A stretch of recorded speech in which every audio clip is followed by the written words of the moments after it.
Et comme chaque dimanche, c'est l'heure de nos chroniques The Fake Breaker sur Radio J. On casse les fake news et on analyse le discours qui les sous-tend. Cette semaine, Fake Breaker, c'est avec Jean-François Strouf. Bonjour Jean-François. Eh bien, bonjour Eva.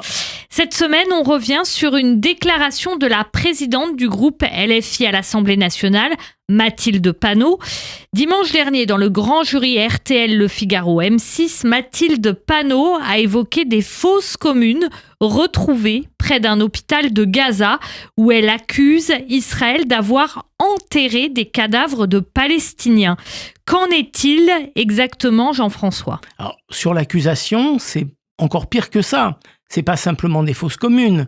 On est dans Dracula et les vampires, hein. C'est-à-dire que les corps ont été trouvés sans tête, sans peau. On parle de 300, mais et pour se défausser, elle cite, c'est le cas de le dire, elle cite les journalistes qui sont venus les premiers sur place, hein. C'est-à-dire que c'est pas elle, hein. Déjà, c'est pas elle, elle ne fait que rapporter ce que des journalistes ont vu, hein. Elle le dit sur un ton qui est vraiment le ton de la propagandiste, hein. C'est clair, c'est pas moi qui le dis, donc je ne fais que rapporter, vous savez. Il n'y a pas de fumée sans feu, et puis... A priori, on peut faire confiance aux journalistes. On peut faire confiance aux journalistes. Mais c'est vrai. Et puis ce qu'ils ont vu, puis quand ils ont vu des corps, ils savent aussi que c'est les Israéliens, etc., etc. Donc, tout ça est du pipeau intégral et du bidon. Parce qu'il n'y a aucun... Dites-nous les faits. Alors, c'est important quand même. Parce que ces fausses communes, elles datent déjà du 28 janvier 2023.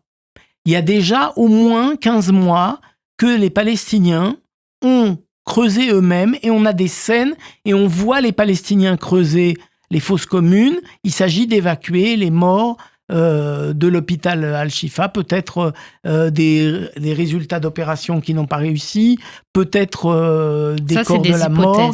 Enfin, après, on ne sait plus, mais on sait que c'est les Palestiniens qui ont creusé les fausses communes et on sait que ce sont les Palestiniens qui ont enfoui ces personnes. Donc, factuellement, on sait que ce n'est pas les Israéliens qui ont construit ces fausses communes depuis, par exemple, l'entrée dans Gaza en novembre 2023. Ça a été bien avant leur entrée. Donc, alors, ça après, expliquerait peut-être l'état des corps aussi. Oui, l'état des corps. Et puis, résultat d'une opération qui n'a pas réussi, ce n'est pas des corps impeccables, hein, quand quelqu'un a été opéré. C'est pas toujours extraordinaire et ils n'ont pas les moyens non plus des Occidentaux pour reconstituer bien les corps comme il faut, recoudre, etc. C'est quand même souvent de la chirurgie de campagne. C'est pas forcément des choses très précises dans la manière de traiter les corps et il n'y a pas forcément un cimetière à portée de la main. Donc le système, c'est les fosses communes. Alors, selon les termes de Mathilde Panot, donc elle parle de 300 corps. Déjà, vous allez nous dire s'il y en a 300 et s'il y a moyen de savoir qu'il y en a 300, dont certains n'avaient plus de tête, plus de peau et plus d'organes.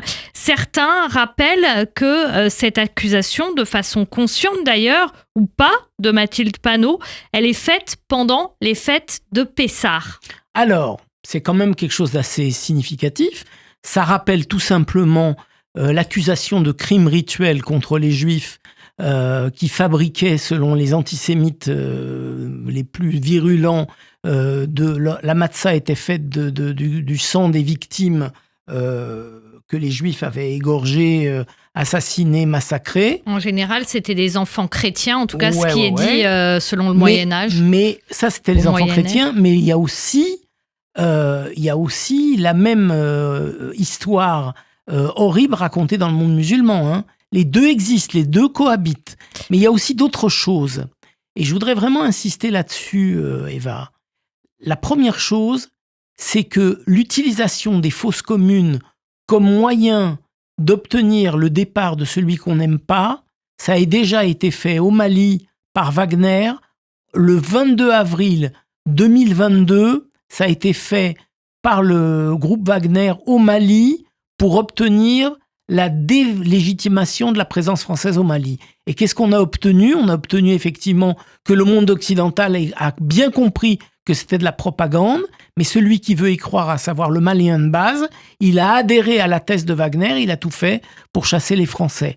Et donc la méthode qui est de dire en Israël, il y a de l'apartheid pour qu'on puisse accuser Israël et obtenir les mêmes résultats que les Blancs oppresseurs en Afrique du Sud. On a parlé de génocide. On utilise le mot génocide pour rapprocher à chaque fois la situation israélienne d'autres situations où il y a eu des génocides. Surtout que sur génocide, pour conclure rapidement, la présidente du tribunal pénal international interviewée par la BBC a dit qu'elle n'avait jamais dit qu'il y avait risque plausible de génocide, mais qu'elle avait dit que la plainte de l'Afrique du Sud était recevable. Ce qui n'est pas exactement la même chose. C'est pas exactement Et dernier point, on se rappelle que Gérard Biard, le 28 février, disait qu'on cherchait absolument à nazifier les Juifs et les Israéliens et que c'était la plus vieille ficelle antisémite. Il attaquait Lula da Silva, le président brésilien, qui avait comparé les Juifs à des nazis. Gérard Biard, ça c'était dans Charlie Hebdo, le rédacteur en chef de Charlie Hebdo. Merci beaucoup Jean-François Strouf, qu'on retrouve toujours chaque semaine, une semaine sur deux avec Omri Schwartz pour la chronique sur Radio J, The Fake Breaker. Merci beaucoup. À dans 15 jours. À dans 15 jours.